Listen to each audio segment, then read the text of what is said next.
Pull up a PowerPoint.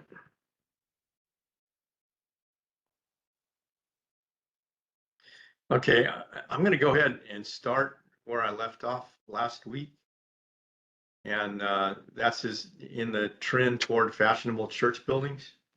I was just looking for, I think I have it somewhere here at the house, but I may have it at the church building, a periodical or a paper produced by Independent Churches of Christ in the beginning of the 20th century. And if I could spot it, I'll show it to at least the two of you. It smacks of worldliness and denominationalism. And I was a bit taken back, a bit surprised. Found it in an antique shop when Andrea and I were antiquing one day, and just bought it for a couple of dollars. And I was just amazed at the denominational concepts that were in this paper, beginning of the 20th century in independent Christian churches. And looking at that, it doesn't surprise me to see that you have two very different mindsets developing in the last half of the 19th century that would lead to inevitable division that was recognized by the US government even in the beginning of the 20th century. There was a famous US census of churches that took place in 1906, and we even have in the library upstairs a book that I think may come out of my dad's library before he died, but it's a 1906 census, which is the first to differentiate between churches of Christ and Christian churches. And the independent Christian churches did not divide formally and completely with the disciples of Christ until 1536, although that may have been the last formal recognition before which came all kinds of debates and disagreements. So you have eventually three distinct groupings. You have on the ultra left wing, the Disciples of Christ, which becomes a mainstream denomination, very liberal.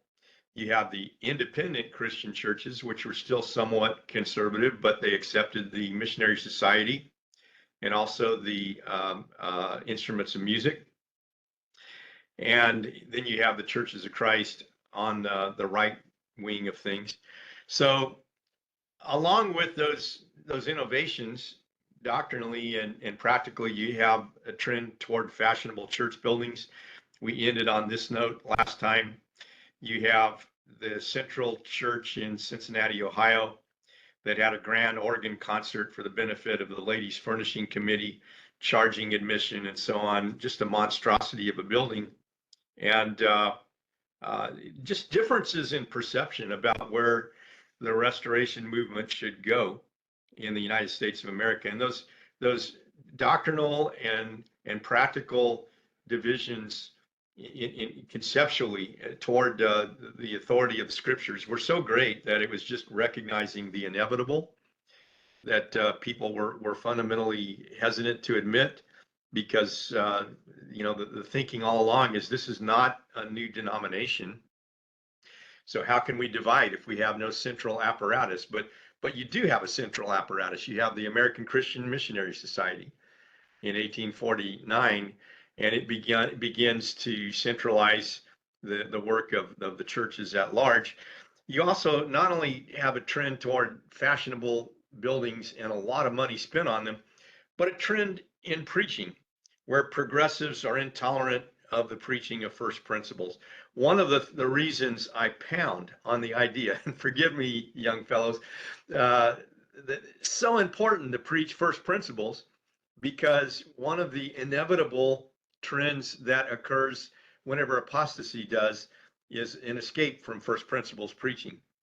So preaching basic things like the authority of the scripture, the plan of salvation, the undenominational nature of the church, the pattern for New Testament Christianity, the work, the worship, the organizational structure of the church, these and many other things that are foundational and fundamental are so important, never to lose sight of and continue to come back to from time to time. So those who insisted on a thus saith the Lord were labeled as legalists and hopelessly anti.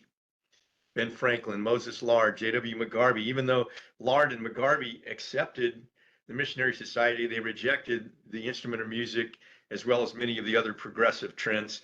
David Lipscomb and Tolbert Fanning down in Lipscomb or in Nashville. And so the trend in preaching, the progressives claimed a higher spirituality, a deeper piety, and a broader love. And they broadened their approach in preaching to sound more inclusive, more grace oriented. Nothing wrong with grace, but to the exclusion of the hard preaching on the frontier that was done by more conservative elements in the movement.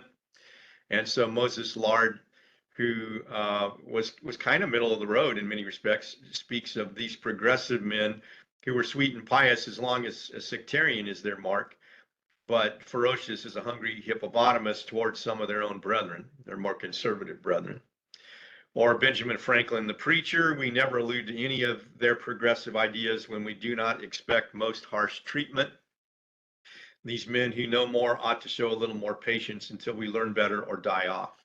He's being facetious there, but nonetheless, he's pleading for a little more patient involvement in looking at truth together rather than simply writing off someone for being too conservative. And then the place of the preacher. Preachers started calling themselves pastor or reverend. Isaac Garrett was the first person of great significance in the movement to apply the title of reverend to himself. And again, it followed with many others.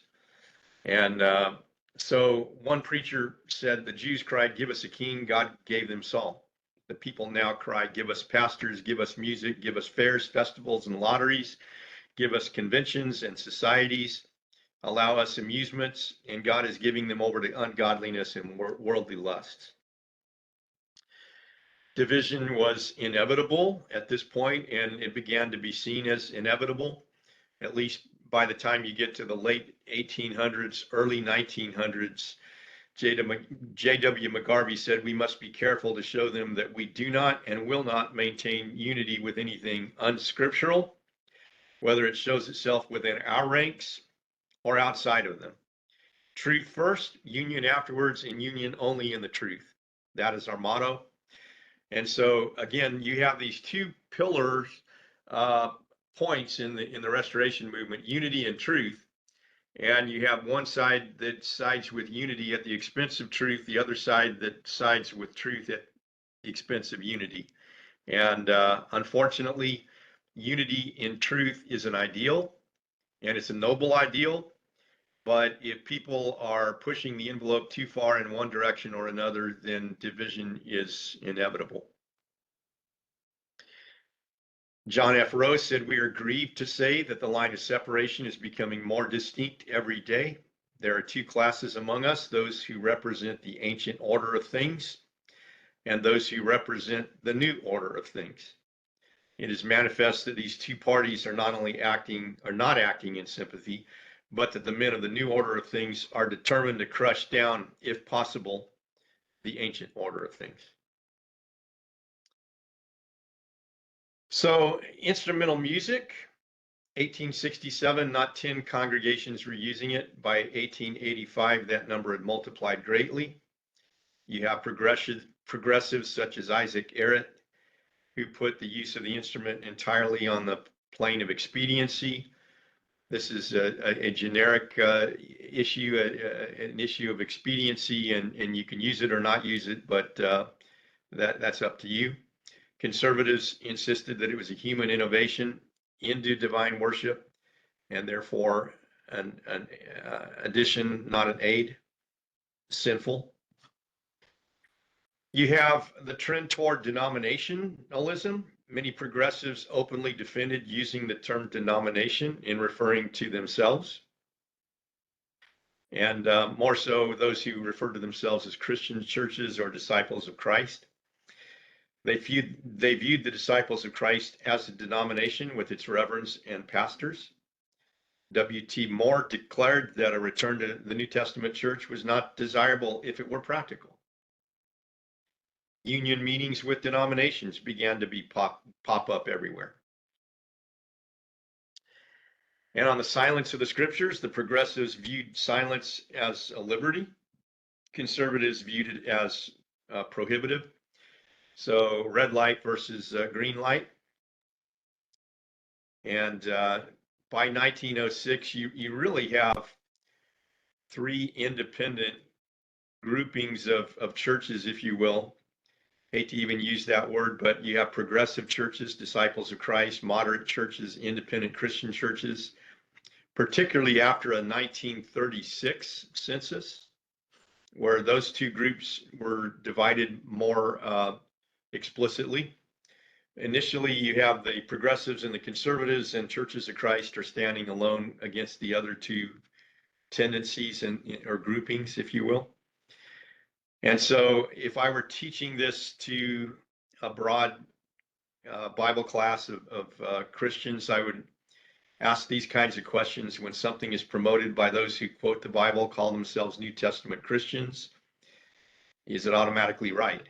Should we question it? Does the label on the outside always guarantee the contents on the inside? What must always occur? Examination of self. And how can we know for sure if we are on the right path? We have to remain within the parameters of divine truth. In the late 19th century, the Restoration movement began to produce the same kind of religious deviations as in mainstream denominationalism. Is this a fault of the movement's ideals and a reason to scrap those ideals entirely? Well, some eventually thought so. Ultimately, is our allegiance to a movement or to the Lord and his truth? You had some who were committed to a movement, to a group of churches, to certain human agendas, and others who were committed to the Lord and his truth at all costs, no matter what the consequences. And that still is true. You have very different mindsets. And if we don't have the same mindset on that fundamental idea, then getting together is most difficult, to say the least. Finally, the vast majority went with the progressives, and the more conservative Churches of Christ were decidedly in the minority, 983,000 to 160,000 in the 1906 census. This would change in the mid-20th century, as we're going to see in the next PowerPoint. So should our faith commitments be reduced to a numbers game or a majority opinion? Eventually, the conservatives would outdo the moderates and the liberals in terms of numbers. And that long term, that is almost inevitable, because moderate or liberal factions end up not having a depth of fervor in their faith. They don't really stand for anything.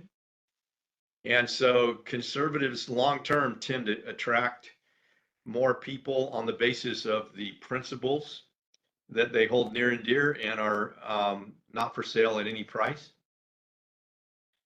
But that was hard to see among the progressives in the late 1800s.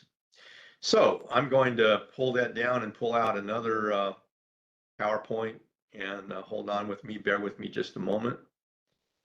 Trying to kill three birds with two stones here, kill three PowerPoints in 2 weeks, because I've got some major oral surgery this week, later this week, and I don't know if I'm going to be able to talk on Sunday, let alone, and maybe not even by Tuesday, but we'll see. We can have a short class, maybe. It's just Thanksgiving week next week, so if you all are available, maybe we could do a short class, but I'm not sure I'm going to be able to talk, so someone else can teach. If I can share a PowerPoint if you'd like to do that. Okay, let me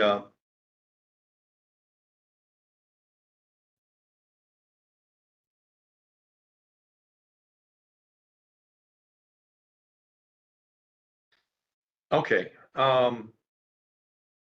Early 20th century, you have that again, that 1906 census, and we get into the early 20th century. Let me get back here. Share this. Does anybody have a feel for what was going on in the early 20th century in Churches of Christ?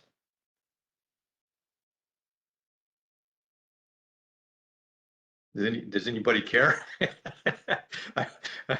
Yeah, you were getting to a period of history that is a little bit closer to the modern age, but you were talking 100+ years ago. But nevertheless, we still live with some of the consequences of some of the issues that were debated back then. And so can everybody see that? Yeah, we can. Okay. Okay, I'll go ahead and talk, but I'm open to comments and questions and perspectives of others. So early 20th century, two books that I recommend. One is Reviving the Ancient Faith, the story of Churches of Christ in America. The other, Churches of Christ in the 20th Century by Ed Harrell. Both books speak of the good, bad, and the ugly. I mean, there are good points here and bad points, and but I think Richard Hughes was a professor at Pepperdine, and so he comes from a bit of a different perspective, but I think he's fairly honest in this book, and I think he treats the issue of the fight over modernization and the institutional question very fairly for someone who's on the other side of the fence on that question.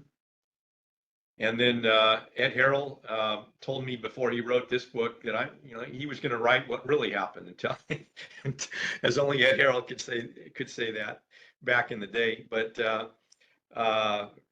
actually a good book too, but in some parts kind of sad in spots because you have to read it.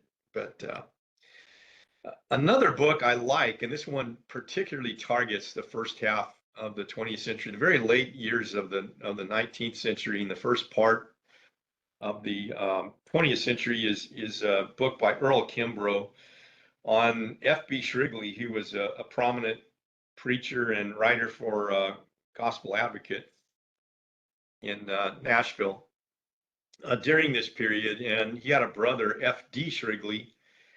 Both of them were raised in the area of northwest Alabama, and I really appreciate both of them in the reading that I've done about them. But excellent book if you really want to know firsthand from a lot of his own writings. Earl Kimbrough does these big long quotations of F.B. Shrigley's writings, and interesting read actually. So as we get into the 20th century, there are two trends that you need to know about. One is that even though the Churches of Christ were a poor, post-Civil War, largely Southern minority, they explode and they grow like wildfire in the 20th century. And secondly, commitment to open study of the Bible. In the aftermath, as you're clearing the dust of this huge controversy that takes place over instrumental music and the Missionary Society, there is a tendency to turn inward and turn their guns on each other. So you have a lot of debating, a lot of reevaluating, a lot of questioning of positions. So one of the hallmarks of the early 20th century is just a lot of debating of a lot of issues. They debated premillennialism. They debated the located preacher question. They debated Bible classes. They debated certain aspects of the Lord's Supper. They debated and debated and debated, and they also grew like wildfire while they were debating. So an aging David Lipscomb in 1908 said, "He who deprecates all discussion must be content with a very imperfect knowledge of the truth of God. Water that is never stirred becomes stagnant and fetid. The mind that is never stirred with new and adverse thoughts becomes stale, commonplace, and effete. The faith of such persons lacks vigor and enterprise. And so, on the whole issue of the freedom of investigation, I think he's fairly clear on where he stood on that freedom of speech and freedom of investigation. He was not a believer in censorship in any way, shape, or form. He was a believer in debating. And so am I. I believe that ideas need to be kicked around, openly investigated, looked at from multiple angles, or we get stale and traditional and get very formalistic in our views toward things. It's healthy to reinvestigate things, especially things that have been handed down and mindlessly regurgitated. And so, again, you have in 1906 this U.S. Census of Religions, which recognizes a split between the Christian churches and the Churches of Christ. And then in 1936, another religious census 30 years later, which would recognize a split in the liberal wing. So you have on the conservative side, Churches of Christ, on the liberal side, Disciples of Christ, which are now very much in an ultra liberal mainstream denomination that is largely dying on the vine because they don't stand for anything. And then independent Christian churches, there are pockets of them elsewhere, but long ago, I think Churches of Christ passed them up. They were kind of in the middle no man's land and accepted some things that, one of the interesting things toward the end of the 20th century, you had a new debate on instrumental music among independent Christian churches. Can anybody tell me what that debate was all about?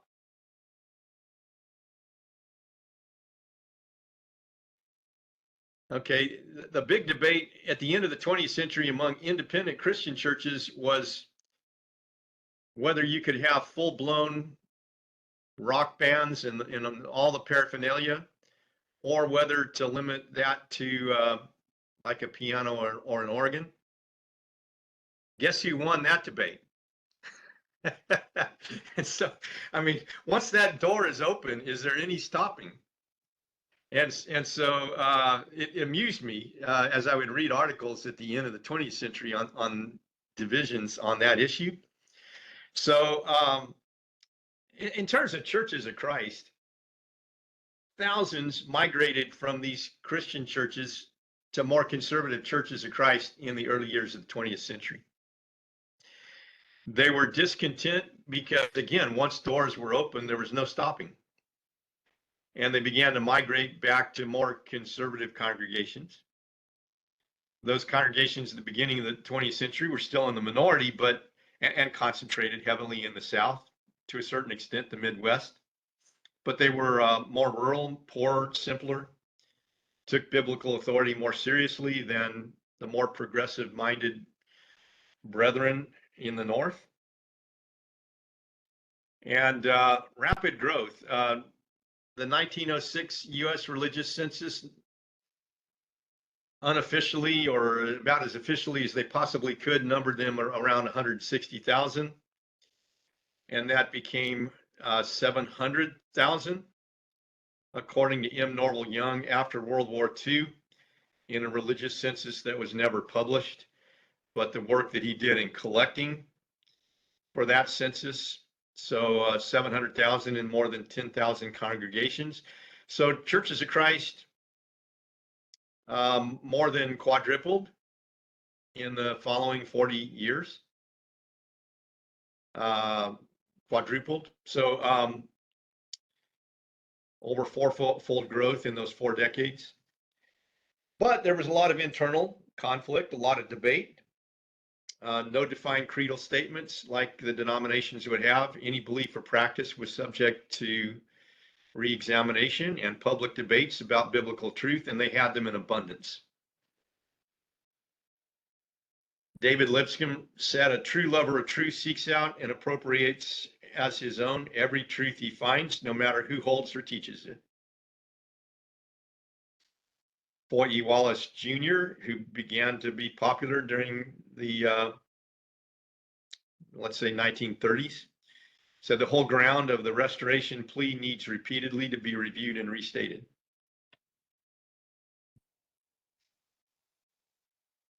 So you have a lot of free thought discussion were the order of the day. According to Ed Harold, Churches of Christ were a wild democracy. Common sense Bible interpretation was the governing religious authority. You had no central bureaucracy or central apparatus to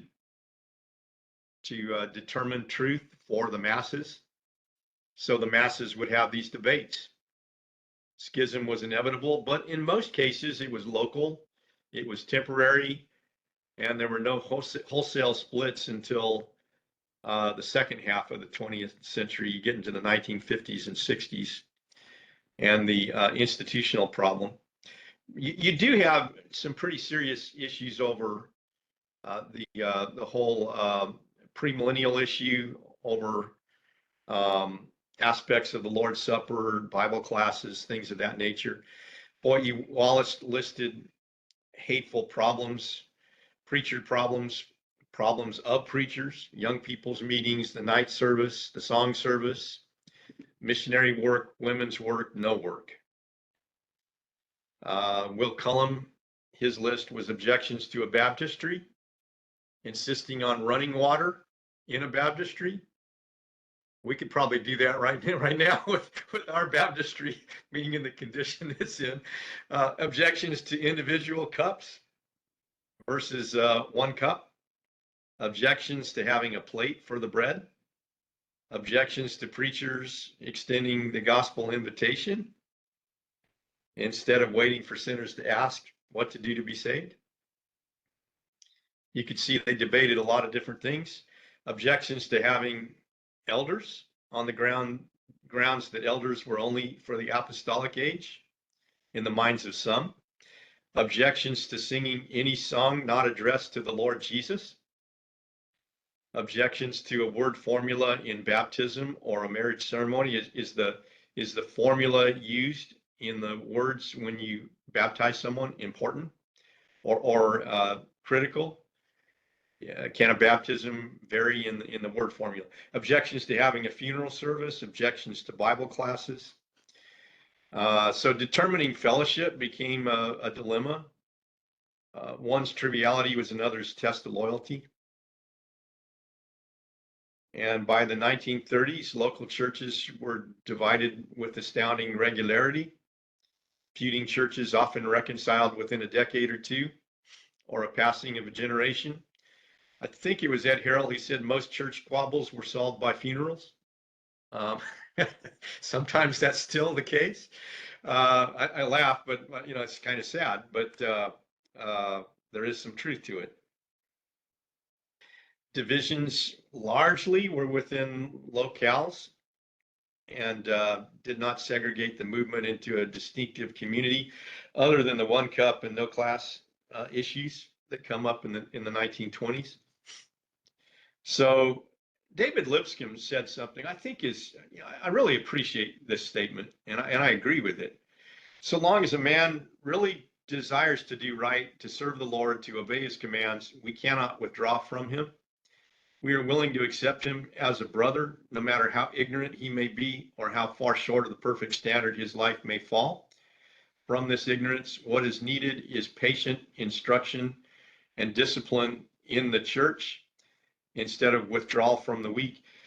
In other words, you don't withdraw from anyone and everyone at the drop of a hat. You try to work with people across a broader spectrum if you can.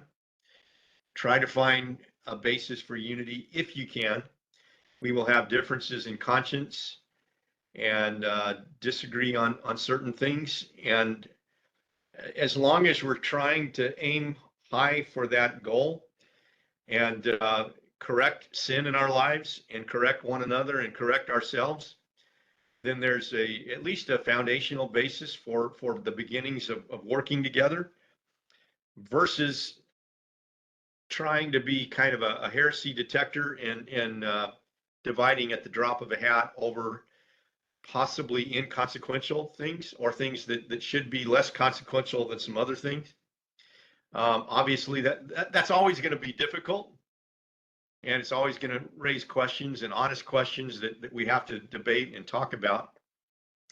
But our desire at the root ought to be to find enough common ground to work together, if it's at all possible, on the basis of a common understanding toward the truth that will arbitrate between those issues, and versus a being too quick on the draw to find a divisive spirit. Pacifism is a bigger issue at the beginning of the 20th century than at the end. You have a lot of discussions early on about the Civil War. Churches of Christ in the South tended to be more pacifist, at least in the early part of the century. But as World War I kicks in, and especially by the time that World War II kicks in, you have a patriotic fervor that sweeps through the nation. And I don't know where you all fall down on this, but I will say this, that we tend to allow the culture to influence us more than we consciously realize sometimes. And Foy E. Wallace Jr. was strongly pacifist at the beginning of his life as a preacher. But by the time that World War II hits, or even the pre-World War II patriotic sentiment, he is militant in essentially demanding that anybody who doesn't support the war effort is effeminate and a weakling, and he would use that kind of language.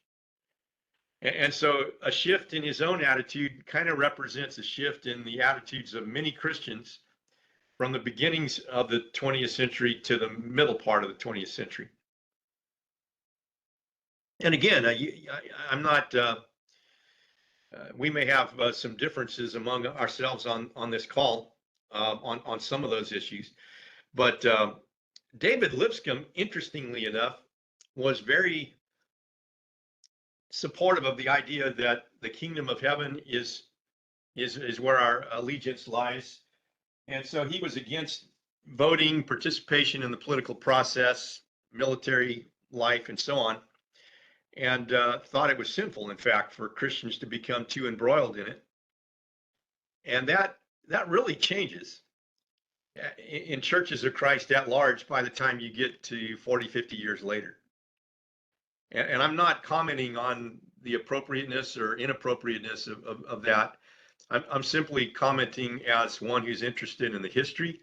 And we could have that other discussion separate and apart from this class, but just being aware that sometimes trends in larger society impact the way that even Christians think is something that we should be at least aware of, even if we agree or disagree with David Lipscomb. So World War I brought enormous pressure on pacifists. Many were jailed. The overwhelming majority responded patriotically. And Foy E. Wallace Jr. urged preachers to be exhorting Christians to follow Christ and the apostles, even to prison and martyrdom, rather than instilling within them the spirit of militarism, war, and hell. That was in the earlier part of the century. And he boasted, "I am not a patriot, I am a Christian." But later on, he changes his opinion on that, his conviction. And then he really gives it to anybody who held his former position. And so John T. Lewis of Birmingham planted many churches in Birmingham, Alabama, was very much so pacifist in his convictions on this. And Foy E. Wallace Jr. reverses his position and influences many others to do the same. Became a staunch militarist and patriot. He lambasted those who refused to change with him, and again called them effeminate. and the assault on pacifism helped the march of Churches of Christ to denominational respectability. I really believe that, regardless of your views on this question, I believe that it is at least reflective of acclamation with a larger culture that we can't be speaking against the larger public narrative on this, because we've got to jump on that bandwagon idea. I think tended to be one aspect of the larger tendency to kind of make less of a distinction in terms of otherworldly approaches, countercultural approaches, because it nudged churches into the mainstream of American society. And this was one of the issues of many. You have a general tendency by the time you get to the mid 20th century of members of Churches of Christ no longer being an impoverished, entirely Southern, post-Civil War, poorer minority, but you have, by the mid 20th century, a number of wealthy businessmen who are becoming elders in churches and movers and shakers in churches. And there's a lot more money, a lot more prestige, a lot more social respectability. And it's no wonder to me that this process that begins in the mid 1800s tends to repeat itself in the mid 1900s with a strong growing desire to become more socially respectable. Regardless of, again, the pacifist issue is just one reflection of that. It doesn't necessarily define it, but it is one reflection among many where there are tendencies in that direction. And so premillennialism, especially in around the 1930s, much more divisive issue than the pacifism issue was. And again, through the efforts of Foy E. Wallace Jr. and many others, they just lambasted that position. I think rightly so, but again, very strongly debated. You have R.L. Whiteside, who wrote a commentary on Romans, also wrote doctrinal discourses. He wrote a book on premillennialism, on the kingdom and the kingdom promise, and really bashed. I think rightly so, had a lot of good arguments against premillennialism, but again, it was a major issue during this period.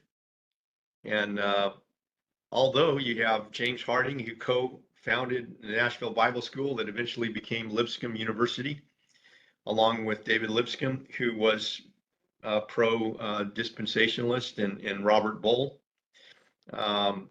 in Louisville that held that view. Major topic of discussion in the 20s and into the 30s. And F.B. Shrigley, whose name came up previously, R.L. Whiteside, Foy E. Wallace Jr., all opposed this in force, and were very effective in minimizing its influence in Churches of Christ. So a little bit of comment about Foy E. Wallace Jr., because he was so influential. Very powerful preacher. If you ever have a chance to go online and listen to one of his sermons, might be worth your time. He was an orator and very influential, but he was also very pugnacious, and according to Ed Harrell, by many measures the rankest dogmatist in the movement. He was a bully, and I don't know. I mean, when I look back at some of the things that he said and some of the tactics that he used, it was very much like Joseph McCarthy and McCarthyism in the 1950s. He used a lot of the same pejorative labels, and in many respects did not conduct himself as much like I think a Christian probably should. And I'm being very kind when I say that, but he also was very, very influential, participated in many debates, relished the role of heresy hunter, wrote for many years in Gospel Advocate, Bible Banner, Gospel Guardian, Torch on premillennialism and other isms. So Earl West says, so intense was the Brotherhood's negative response to the premillennial theory that by 1934, even the schools related to Churches of Christ were making it clear they had no sympathy for the bull viewpoint. And by 1940, the battle over premillennialism in Churches of Christ was essentially complete.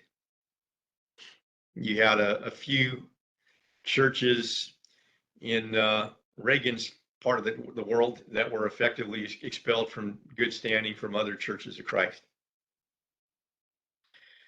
So according to Ed Harrell, Foy E. Wallace Jr. specialized in skinning the sex, but his preaching was calculated to draw blood. Wallace's McCarthy-like gift for intimidation and personal attacks on opponents established a reign of terror. He was a master of guilt by association and pejorative labeling. Ever the heresy hunter, he became his own worst enemy. What happens is you become a hero until you're not. And he was a hero in the minds of many until he wasn't. And a few decades later, people began standing up to him and his tactics. So, but examples of combativeness, he branded conscientious objectors as freak specimens of humanity.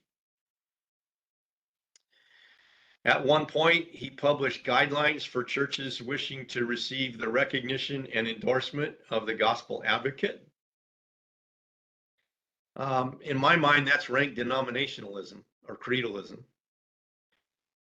He called for militant preaching that defends the truth against all errors by name, make, model, and number.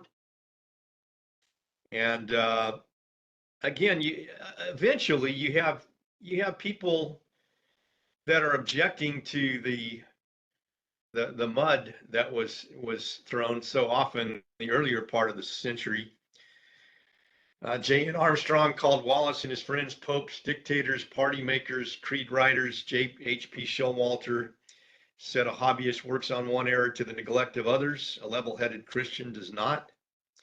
Others called Wallace Führer Foy, commander of a galaxy of gospel gangsters. And J.P. Sewell said there's no question that some men make it a test of fellowship that everyone else hate the men they hate.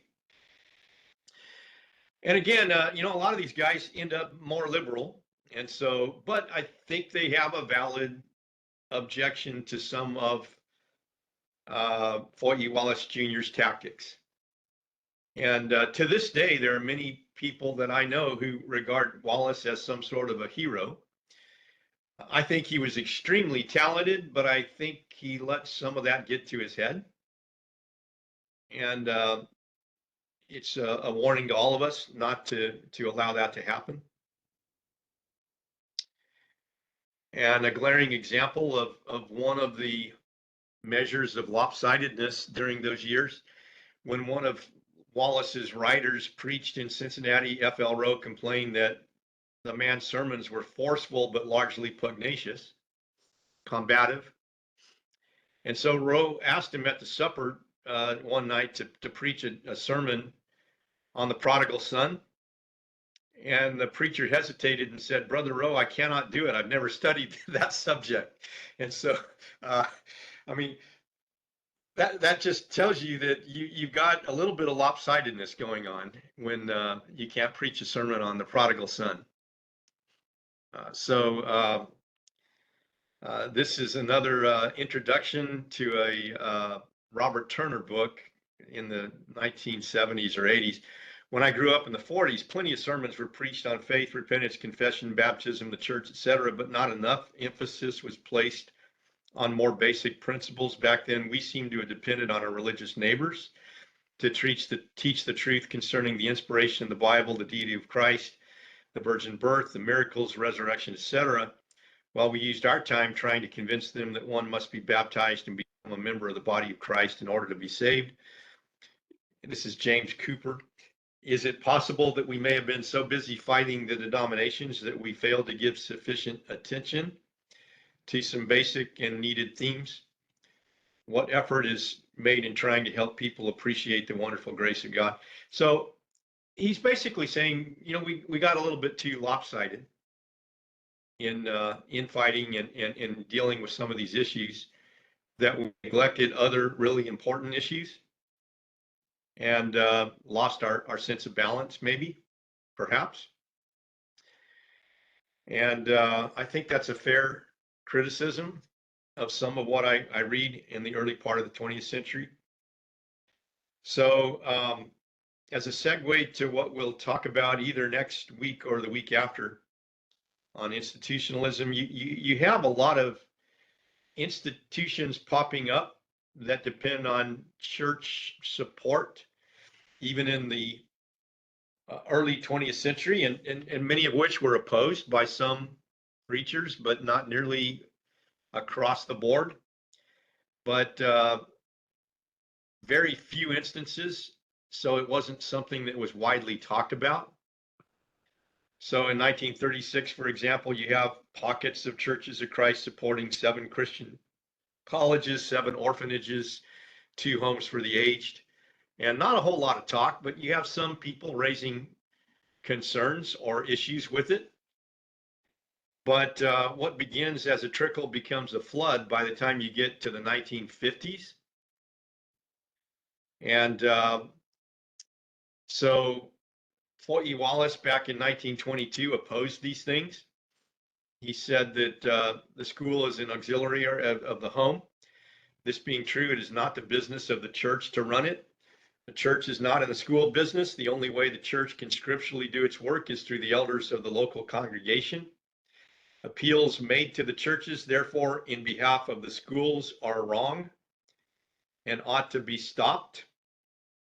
Again, another irony of Foy E. Wallace Jr. is he flipped on the institutional question later on in life. And the majority of Churches of Christ went that direction, and so did he. So he not only changed his position on pacifism, he changed his views of institutionalism. So G.C. Brewer became a visible promoter of church contributions to colleges in the early 1930s. In a speech in 1931 at Abilene Christian College, the lectures, he urged fellow preachers to encourage congregations to support ACC. And he even said it will be admitted by all that it is a part of the work of the church to care for orphan children, unless some radically apostolic brother wants to contend that this is wholly an individual matter, and that the church as such is exempt from practicing pure and undefiled religion. Notice how he's applying James 1:27. Such an argument from such a brother would not surprise us, but we believe that such brothers are vastly in the minority. Well, again, if so, that would become a much larger issue when people like G.C. Brewer began to push this as a litmus test. So the institutional debate began to blow up a little bit by the 40s, but it was squelched by World War II. People had other things occupying their attention. And then it appears after World War II in the late 40s and early 50s. And will continue either next week or the week after. You have, again, the Churches of Christ radically changing economically, in terms of self-image, in terms of social standing in the larger society, and in terms of jumping on a kind of a pseudo-denominational bandwagon to bring in what denominations were doing into the Churches of Christ. So Earl West, church historian, says, with the return of peace, foreign mission work leaped forward in giant strides. The church stood optimistic and relatively harmonious when the clouds lifted, the clouds of World War II, and the world seemed to be beckoning for American evangelists. And it's at that point that big Church of Christ projects with big money, with big centralized plans began to take form. And then objections to those bigger plans began to formulate. And you already see it earlier on, but as O.C. Lambert says, if the Lord had intended that his work be done on a bigger scale than can be handled by the local church, he would have designed a bigger organization. Not every gospel preacher shared that view in the 1930s and 40s, but it began to be more prevalent that you would have this issue questioned.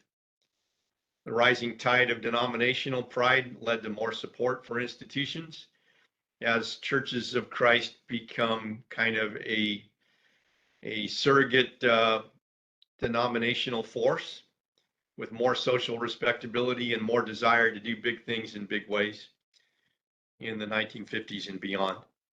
So we'll look at that tendency in the next lesson. And if you're at all interested in the institutional movement, I would highly recommend a little discussion among us at that point. I think I have some questions. Again, I won't answer these with you, but if I were teaching this to the rank and file, I would say there are a lot of heroes in restoration history, but also some goats. Lesson number one, put your faith in the Lord, not in people or in religious movements, however noble the ultimate goal. And you have Elijah complaining, even I only am left in 1 Kings 19. And Paul urging the elders in Ephesus to shepherd the flock of God, which is among them. Even some from among themselves would not spare the flock, leading disciples after themselves. And so when studying the past, it's easy to judge others, perhaps too critically through the lens of modern sensibilities. Boy, isn't that the truth? Why should we perhaps be careful about this temptation? It's obvious that in contending for the faith, some ended up slinging mud from the battle trenches. Sometimes they defended the truth, but at the cost of personal acrimony. And we're to speak the truth in love and to be careful about that. There is a time and place for debating, but we need to be careful about getting ugly in the way that we represent the truth. On the other hand, one critique of the modern era is that we perhaps tend not to stand up for things that are worth fighting for.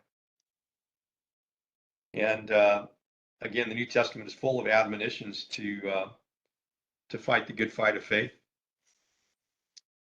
And although churches of Christ have often been right about a lot of things, what are the dangers of partisan loyalty in religion? Are we going to cast our lot wherever the churches of Christ go, or wherever the truth of Christ goes? And there may be a difference. And so anyway, I'll give way to any of your thoughts. Anybody have anything to add, or personal perspective, or some questions or thoughts, or anything you would like to share with the rest of us?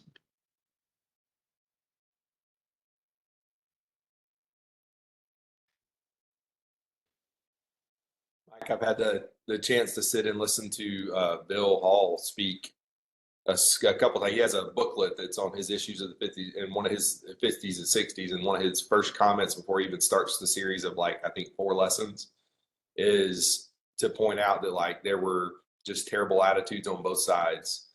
And it started, like you were saying, with some of the stuff in the 30s and the attitudes there. It's just interesting to hear the different historical perspectives and even their attitudes towards that, but his perspective of that was very much it was negative, it was bad, people were hateful, and he didn't even, in his part, he wasn't excusing himself from that, but he was like, what we want to do is come to the truth of that. And I appreciate the way you kind of showing both sides of that in the study today, and seeing how, you know, people weren't always truthful in their intentions, but maybe in an effort to get to the truth, maybe is a way to say that. Yeah. I think there's, even in defending the truth, there's no excuse to get ugly about it. Now, we have to be firm. We have to be unbending when it comes to truth, but we don't have to be downright hateful. And if we're not careful, that's an easy temptation. Okay, if there's nothing else, let's call it a day. And I'll try to be healthy enough to do a lesson next Tuesday. But if I'm not, I'll let you all know. And we can do it 2 weeks from today and pick up from there with the institutional movement and the midpoint of the 20th century on, second half of the 20th century. And we're getting into a period that I lived. So, and know very, very well firsthand some of those things. So, but we'll talk about it either next Tuesday or the Tuesday after. So everybody have a good rest of your day, good rest of your week, Lord willing. And I'll see the 2 guys in Santa Clara tomorrow morning and one of you tonight online in the class. Take care.